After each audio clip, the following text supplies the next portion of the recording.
Spoštovane državljanke in državljani, prebivalke in prebivalci. 2 poletji, 2 naravni katastrofi. Žal letošnja najhujša v zgodovini samostojne Slovenije.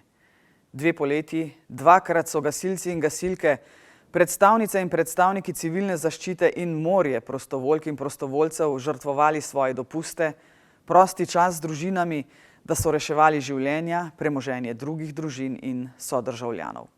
Slovenija je že drugič, tretjič, četrtič zapored pokazala, da nima srca le v imenu, da srce živi, da s srcem diha. Solidarnost je bila beseda lanskega leta ob velikem požaru. In še večja solidarnost se je pokazala ob velikih poplavah.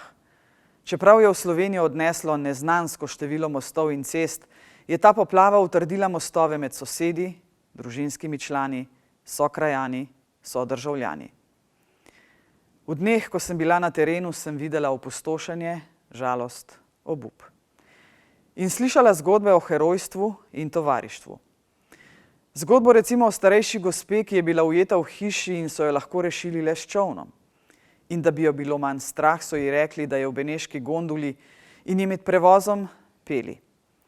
Zgodbo o mladih prostovoljkah Rdečega križa, ki so v dolino odrezano po blatu in nevarnih poteh nosile hrano in pijačo.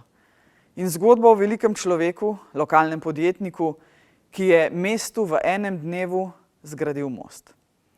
Zgodbo 2 sosedov, ki sta bila več let sprta in nista govorila med sabo, zdaj pa drug drugemu neutrudno pomagata pri odpravljanju posledic poplav. Pa zgodbe gasilk in gasilcev, voznikov težkih strojev, ki so prišli predčasno z dopusta, da so pomagali.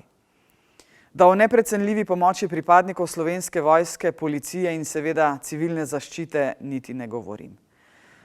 To je Slovenija, ki sem jo videla te dni. In ta Slovenija me je ganila in v tej Sloveniji je te dni veliko blata. A ta Slovenija vseeno sije od srčnosti. Vsem, ki ste izgubili domove in premoženje, sporočam: z vami smo in z vami bomo. Z vami so sokrajanke in sokrajani, z vami je država in z vami je množica prostovoljk in prostovoljcev. Kot je dejala velika županja Črne na Koroškem, toliko kot smo razsuti, smo tudi močni. Samo skup moramo držati. Želela bi se zahvaliti vsem, prav vsem, tistim, ki ste čistili, prali za poplavljene, podarili sredstva, darovali čas, darovali prosti čas. Za soseda in sosedo, za človeka v stiski. In želela bi se zahvaliti tudi vsem državljanom in državljankam sosednjih držav, držav regije in Evropske unije, ki so se takoj odzvali in Sloveniji poslali pomoč. Dobro se z dobrim vrača, pravijo. Slovenija je hvaležna. Hvala vsem. Drage prebivalke in prebivalci, skupaj lahko premagamo tudi največje izzive in trdno verjamem, da bomo tudi posledice teh poplav. Če si za konec malce sposodim krilatico Slovenske vojske: srce pod obleko, srce za domovino. Hvala vsem, zdržite, predvsem županje in župani, hvala za vso srčno opravljeno delo.